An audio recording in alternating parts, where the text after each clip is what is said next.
Semuanya yuk, wayah ngopi. Mantap.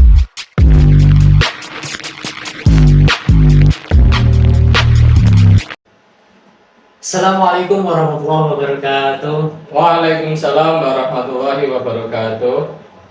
Kembali lagi di channel kami Wayahe Ngopi Ngolah Ide. Ngolah Masih ide. ingat dengan slogan sebelumnya? Slogan kami Wayahe Ngopi. Masih ingat ya? Wayahe Ngopi slogannya Mantap. Wayahe Ngopi jawabannya Mantap. sekali lagi Wayahe Ngopi. Mantap. Baik, para teman-teman semuanya, para penonton setia dari channel Wayahe Ngopi ini dari semua kalangan, semuanya bisa menonton channel ini dengan Tujuan maksudnya dengan senang hati, dengan senang tanpa hati. ada pemaksaan dari segi manapun. Ya. Dari semua kalangan bisa menonton ini, dari siswa, mahasiswa ataupun Umum. Masyarakat umum. masyarakat umum. Nah, untuk episode kali ini kita akan membahas salah satu tema ya, Mas Haris. Mungkin satu tema yang akan kita bahas pada video singkat ini tentang bahasa Arab. Tentang Mas Haris pernah belajar bahasa Arab ya? Alhamdulillah Oh ya, sudah pernah. sudah pernah ya, sudah pernah belajar bahasa Arab. Kira-kira apa sih problemnya? Menurut Mas Haris, apa sih yang jenengan tahu tentang bahasa Arab? Bahasa Arab itu gimana Mas menurut kamu?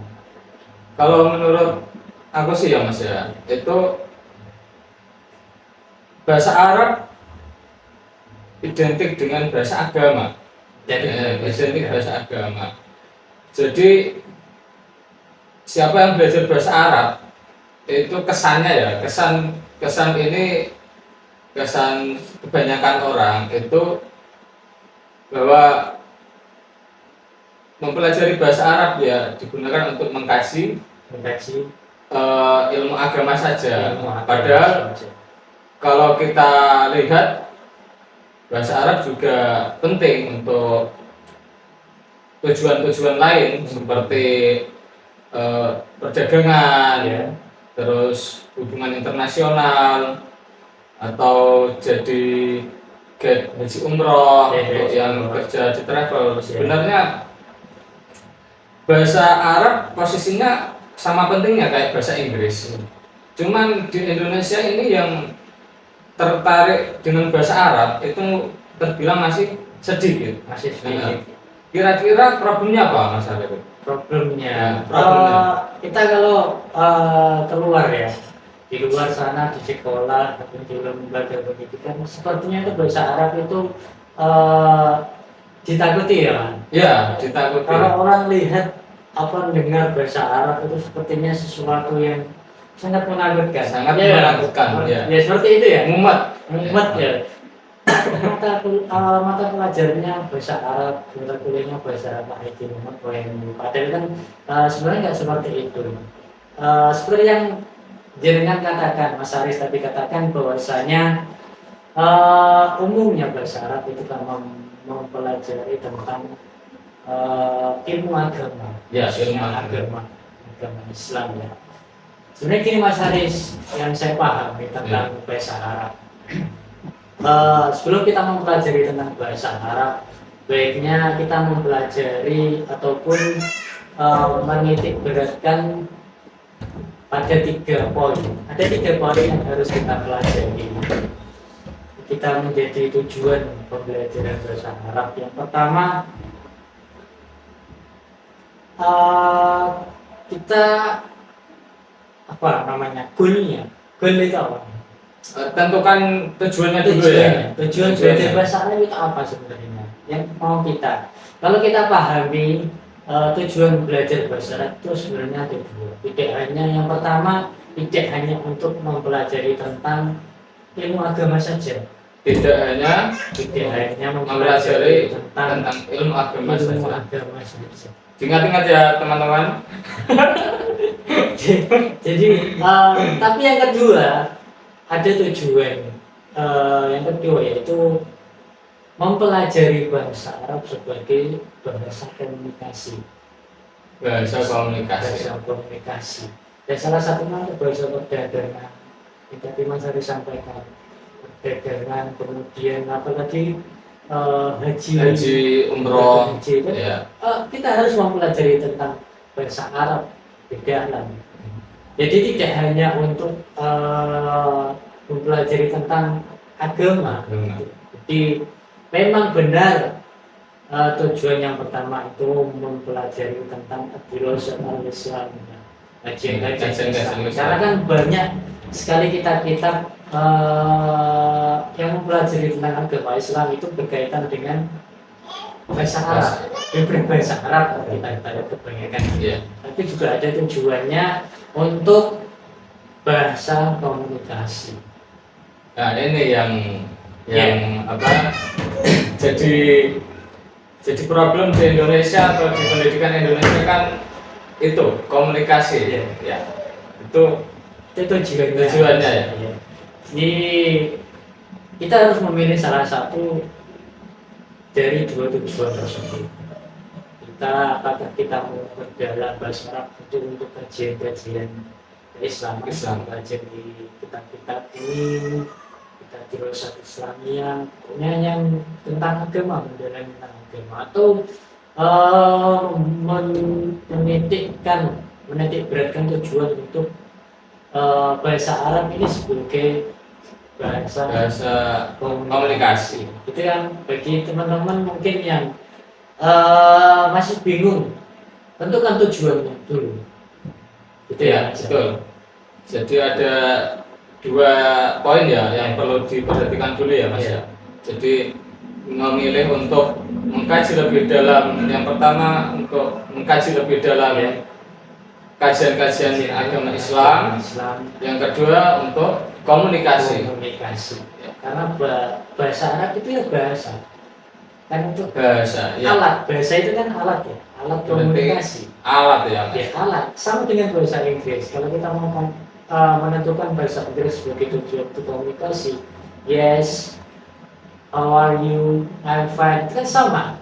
Halo, Mas Muka, Mas Muki, sama. Bahasa tujuannya kalau misalkan kita ingin mempelajari bahasa sebagai bahasa komunikasi, bahasa Arab sebagai bahasa komunikasi. Siap. Namun ini Mas, daya minat mempelajari bahasa Arab ini kan banyak yang belum tertarik dibanding dengan bahasa Inggris kan. Ya. Itu kira-kira kalau ada siswa atau mahasiswa atau masyarakat umum lah, jika sudah menentukan tujuannya tadi itu, kadang itu di awalnya semangat gitu kan, tapi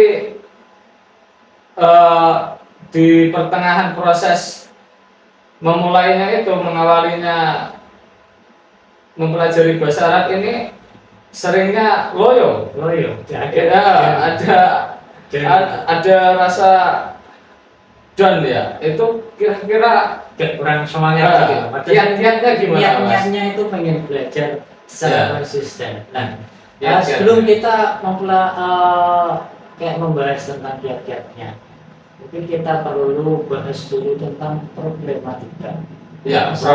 Masalahnya apa sih masalahnya sehingga kita itu kayak setengah-setengah, tidak semenarik bahasa Inggris itu. Ya, problematika belajar bahasa Arab. Problem mempelajari tentang bahasa Arab itu apa? Biasanya menurut Mas Ari apa? Kalau kendala yang sering saya rasakan ya Mas ya, dari mulai awalnya dulu itu suka sekali bahasa Arab. Ya faktor guru karena gurunya menginspirasi dengan metode yang menyenangkan. Tapi ketika menginjak mengkaji bahasa Arab dengan metode yang berbeda, katakanlah metodenya metode klasik ya. menitik beratkannya di Dirasatul Islamiyah Terus dengan metode klasik Jawa. Bingungi itu. Jadi bingungi. Jadi kendalanya untuk kayak era-era milenial itu bingungi itu metode itu. Tapi ada problem lain juga sih. Karena faktor lingkungan. Jadi lingkungan tidak setertarik bahasa Inggris, jadi ke bawah. Nah, jadi faktor lingkungan itu pengaruhnya lebih apa? lebih kuat daripada beberapa metode yang pernah saya rasakan. Kira-kira pernah nggak teman-teman Mas Haris itu ada rasa minder, ada rasa takut belajar bahasa? Ada nggak? Oh banyak, Mas. Banyak ya. Nah, Banyak. Ini sedikit ya, kita sharing teman-teman sama teman-teman penonton setia WMNT. Itu kan salah satu yang paling utama ketika belajar bahasa Arab itu rasa minder. Rasa minder Ya? ya. Takut, sudah takut duluan. Sudah Orang kalau mau ngapa-ngapain, mau melakukan segala sesuatu, itu kalau sudah takut, itu kan ibaratnya apa ya, nggak bisa fokus, ambiar. ya. Ya, Ambiar dulu sebelum iya, mencoba. itu problem yang pertama, rasa takut, takut untuk memulai, takut untuk belajar. Ya. Kemudian yang kedua, biasanya kalau orang belajar bahasa Arab itu kurang pembedaraan kata. Maksudnya kurang Kosakata. Ya. Kalau kosakata dalam bahasa Arab kan biasa kita sebut sebagai Mufradat. mufradat, mutalatifat. Itu kan kosakata ya. Enggak. Jadi itu salah satu masalah, kurang kosakata. Karena tanpa kosakata ya kita tidak bisa ngomong lancar. Karena nggak ada bahan. Iya, nggak ada bahannya. Bahan dari kalimat itu kan kata. Ya kan? Dan katanya ada mufrad dan mufrad. Nah, kemudian apa? Kurang praktek. Ya, itu mempelajari saja kalau nggak dipraktekin ya. Ya, karena bahasa Arab itu kan, karena bahasa itu kan skill ya. Bahasa itu skill. Skill itu apa? Keterampilan yang harus diasah. Keterampilan yang harus diasah. Jadi namanya skill itu, menurut Mas Haris, keterampilan yang harus diasah. Maksudnya seperti ya harus dipraktekkan. Iya. Kalau bahasa itu harus dipraktekkan. Mengucapkan kata ana, anta, antum. Iya. Seperti itu ya. Harus dipraktekkan. Kalau nggak mau praktek ya mungkin nggak susah. Karena kan skill kan itu perlu praktek. Nah itu sedikit problematika. Ya. Takut, kemudian kurang kosakata. Kurang kosakata. Mungkin ada masalah lain. Problem. Kalau problem utama ya Mas ya, itu memang ini loh, mindsetnya sudah minder dulu. Sumber dari kurang mengasah bahasa Arab atau mempelajari bahasa Arab itu dari mindset gitu. Ya, mindset di minder, takut itu kan seperti masalah yang selalu terngiang-ngiang. Belum sudah takut gitu. Padahal sih kan kalau mau mencoba itu pasti bisa. Kira-kira dari pembahasan ataupun macam-macam problematika, kira-kira menurut sampean, menurut jenengan Mas Haris ini ada enggak solusinya menurut sampean? Mas Haris, saya ingin belajar bahasa Arab. Kira-kira ada enggak kiat-kiatnya ataupun Mas tipsnya apa gitu? Menurut sampean apa? Mas, saya harus memulai dari mana kalau mau belajar bahasa Arab? Jadi teman-teman yang nonton di luar sana nonton video ini mungkin tipsnya apa Mas Haris? Kalau tips atau yang sering saya lakukan ya, itu menumbuhkan rasa cinta dulu dengan bahasa Arab ya, dengan cara mendengarkan lagu-lagu berbahasa Arab, baik itu sholawatan atau lagu-lagu cinta-cinta di YouTube, itu kan banyak kan, itu kayak rasanya adem. Jadi ketika nada bahasa Arab itu nada sholawat atau nada musik yang berbahasa Arab itu enak, jadi tertarik, ada timbul rasa ingin tahu sebenarnya ini maknanya apa ya, itu seringnya kayak gitu. Jadi penting rasa cinta itu menumbuhkan rasa cinta kepada bahasa Arab. Bagaimana sih cara menumbuhkan rasa cinta? Nah, rasa senang ya oke, tertarik itu kan pasti. Kalau sudah suka, sudah cinta, itu pasti pengen mencari tahu lebih dalam. Gitu ya. Oke, siap. Mungkin menurut saya ada tambahan. Mungkin ini sebagai solusi ataupun tips tadi buat teman-teman yang mungkin mau belajar bahasa Arab. Yang pertama, setelah menumbuhkan rasa cinta, mungkin niatkan, tanamkan dalam diri kita itu dengan niat Bismillah, niat yang benar-benar kita mau belajar. Kalau tanpa niat, segala sesuatu tanpa niat kan sepertinya kosong. Kurang lengkap gitu loh. Karena semuanya itu berawal dari niat. Niat itu seperti apa? Bismillah, nama itu ingin belajar bahasa Arab. Lillahi ta'ala itu yang paling enak lillahi ta'ala itu. Iya, minimal kan dalam hati sudah terbesit bahwasanya kita punya niat yang sangat mulia untuk belajar bahasa Arab. Terus kira-kira ada tips apa lagi Mas? Tips selanjutnya atau tambahan dari saya itu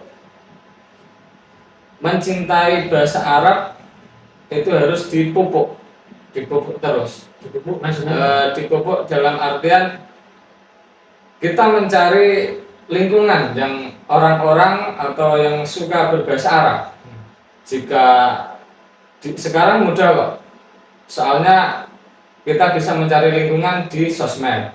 Ya, di sosmed kita bisa mempelajari atau berteman dengan orang-orang pecinta bahasa Arab. Itu sosial mencari lingkungan di internet. Lingkungan berbahasa atau di dunia nyata kita bisa mengajak atau kita main-main ke pesantren yang mengkaji bahasa Arab, terutama untuk mengkaji dirosah al-Islamiyah itu. Jadi memupuk rasa cinta itu memang butuh perjuangan. Jadi hal itu dulu yang kita lakukan supaya kita tambah terpengaruh untuk mencintai bahasa Arab. Karena di dalam bahasa Arab itu ada ilmu-ilmu yang menarik. Ketika kita bisa bahasa Arab, maka kita kosakata kita atau bahasa kita akan indah gitu. Indah dalam perkataan. Bisa merangkai kata dengan bagus. Jadi feel-nya dapat. Jadi intinya mencari lingkungan berbahasa. Ya, itu sangat penting sekali. Penting. Kalau kita tujuannya untuk belajar kitab kuning, mempelajari kajian-kajian keislaman, itu ya misalnya cari halakoh gitu ya. Ya, cari halakoh. Kalau misalkan mau mencari lingkungan berbahasa yang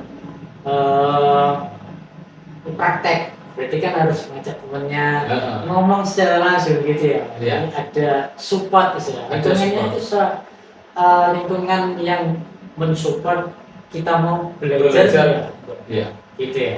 Betul sekali. Terus kira-kira apa lagi Mas selain niat, kemudian menggunakan rasa cinta, kemudian mencari lingkungan berbahasa? Apa sih yang mungkin paling penting? Ya semuanya penting. Ya semuanya penting. Oh iya, kosakata. Kosakata. Ya. Menambah kosakata. Menambah kosakata itu hukumnya wajib itu. Wajib sekali. Tanpa ada kosakata mungkin kita tidak bisa ngomong.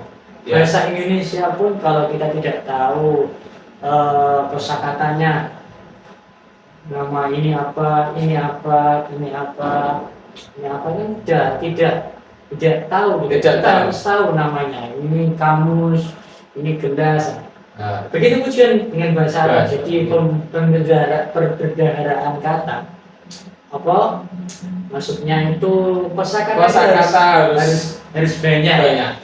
Ya mau nggak mau memang dihafalkan, Mas. Ya, dihafalkan. Kalau nggak dihafalkan ya nempelin apa kertas ini semisal papan tulis saburo gitu. Yang penting mudah diingat, tiap hari ada tambahan kosakata. Ya, setiap hari itu minimal 3 atau 5 kosa. Dulu kalau di pondok Mas Haris yang mungkin lingkungan berbahasa itu begitu muncul. Sama mungkin kan setiap santri itu punya lemari ya. Iya. Itu kan biasanya setiap pagi itu harus menulis 3 kosakata di depan lemari. Pintunya itu loh. Kan setiap hari kita lihat lemari itu kan pintu lemari pasti dibuka terus buka tutup pasti kita lihat. Ketika kita sering melihatnya pasti kita lama-kelama itu akan hafal. Oh iya, ini bahasanya kita pun buku tulis satu step by step seperti itu ya. Mungkin dari 3 kosakata nanti jadi 10, jadi 30 kan lama-lama banyak. Yang penting tidak langsung kita nanti akan terbiasa. Yang penting membentuk kebiasaan baru kalau ingin bisa bahasa Arab. Terus banyak yang dilakukan ini Mas Haris tentang qawaid. Kaidah. Ya. Jadi kita perlu dipelajari atau tidak dalam bahasa Arab. Penting banget ya. Untuk komunikasi bahasa Arab, muhadasah ya, maharatul kalam, qawaid gramatikal Arab itu kita pelajari yang pokok-pokok saja. Nah, yang pokok-pokok saja. Seperti kita harus mengerti ini kalimat isim atau fi'il, jumlah fi'liyah atau ismiyah, terus kata-kata yang bersifat idiom itu saja dulu kalau ingin melatih keterampilan berbicara komunikasi. Itu selebihnya nanti dulu, yang penting kebentuk dulu kebiasaan komunikasi muhadasah. Beda lagi kalau mempelajari bahasa Arab untuk memahami atau mengkaji kajian kitab-kitab kuning ya. Itu memang kita harus mempelajari kaidah nahwunya lebih dalam. Ya, harus lebih dalam. Tapi nggak usah dalam-dalam amat. Yang penting kita paham i'rabnya ini apa. Jadi belajarnya step by stepnya, satu paragraf kita baca dulu. Yang penting udah tahu ini isim, ini fi'il, ini huruf, terus i'rabnya ini kedudukannya nasab atau jar atau jazm. Habis itu kita melatih untuk memahami satu paragraf itu. Jadi nggak melulu mandek di qawaidnya. Banyak sekali terutama pesantren yang metode belajarnya tradisional Mas ya. Itu lebih menitik beratkan ke qawaid nahwu sharafnya ketimbang pemahaman teksnya, materinya ya. Jadi itu kalau kita terpaku ke kata per kata saja tanpa memahami satu paragraf ini isinya apa, gagasan pikirannya bagaimana, itu akan lama. Menurut kami akan lama. Jadi pada intinya qawaid itu penting, tapi yang lebih penting itu adalah prakteknya. Praktek, Kalau tentang mahal kalam. Jadi biasanya kan siswa, Ya. orang-orang itu takut untuk ngomong, takut salah qawaidnya gitu Ah, ya. itu, seringnya Makanya gitu. itu yang harus di garis bawah aja, takut salah qawaidnya. Yang penting berani mengucapkan dulu, oh ini kosakatanya. Saya ingin belajar kitab ini. Jadi mengucapkan anak uridu an ata'allama hadzal kitab. Jadi praktekkan saja dulu. Praktekkan. Jangan takut Ya. qawaidnya seperti itu. Yang penting castis ya. Tidak usah takut salah. Berbeda dengan harus mempelajari kitab-kitab umum, itu harus lebih rinci lagi, Iya, harus lebih lebih detail. rinci. Karena itu kan terkait dengan pemahaman teks. Maka kalau pemahaman teks itu salah, itu maknanya nanti terjemahannya Salah. Ya, betul. Maksud dari tujuan penulis itu apa? Itu kan harus benar ya Iya. pemahamannya. Paham. Kapan menjadi isim, menjadi fi'il, kapan menjadi maf'ul. Ini namanya jumlah. Ismiyah, apa fi'liyah, Harus dipelajari dari nahwu dan sorofnya. Insya Allah nahwu dan sorof akan kita pelajari kalau kita diskusikan di episode ataupun video Ya, selanjutnya. betul sekali. Iya, 3 poin tadi tentang bahasa Arab. Satu, Mas Haris, mungkin ada pesan bagi teman-teman yang belajar bahasa Arab. Jika ingin belajar bahasa Arab, pertama tentukan dulu tujuannya. Nah, tujuan paling utama kalau ingin belajar bahasa Arab, tanamkan rasa cinta. Nah, cinta itu muncul jika kita tahu tujuannya. Tujuan paling utama menurut saya itu belajarlah bahasa Arab karena itu adalah bahasa Rasulullah. Bahasa Ya, mencintai Rasulullah itu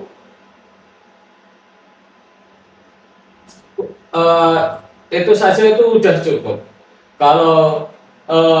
Kalau tujuan yang lain itu biasanya itu kendalanya itu putus di jalan.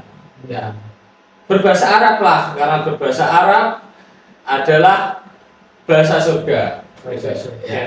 Ta'allamul Arabiyya fa Nah, innaha juz'un min dinikum. Ingat, bagian dari agama. Dari agama. Agama Islam gitu.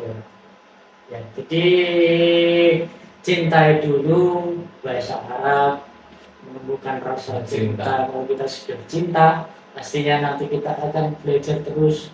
Kita akan mengejar. Kalau tidak tahu, pasti belajar lagi. Dan tahu lagi, Belajar lagi. Jadi jangan pernah berhenti untuk mencintai bahasa. Bahasa Seperti Arab. itu ya. Ya. Mungkin ini pembahasan tentang bagaimana sih mempelajari bahasa Arab. Problematika tadi, kemudian ada solusinya ataupun tips-tips bagi teman-teman semuanya. Para penonton setia Wayahe Oke.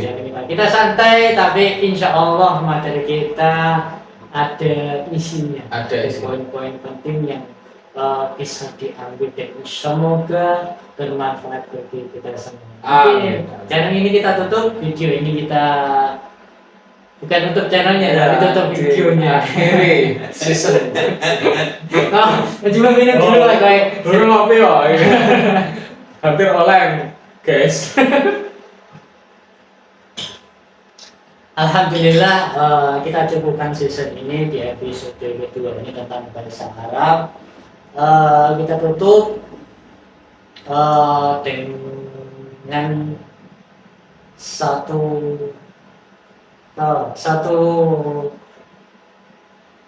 apa slogan kita. Oke, siap. Masih ingat slogan kita ya. Wayah ngopi mantap gitu ya. Semuanya yuk, wayah ngopi Mantap. Terima kasih, kurang lebihnya mohon maaf. Jika ada komentar ataupun pertanyaan silakan menuliskannya di kolom komentar. Jangan lupa subscribe, like, and share. ya.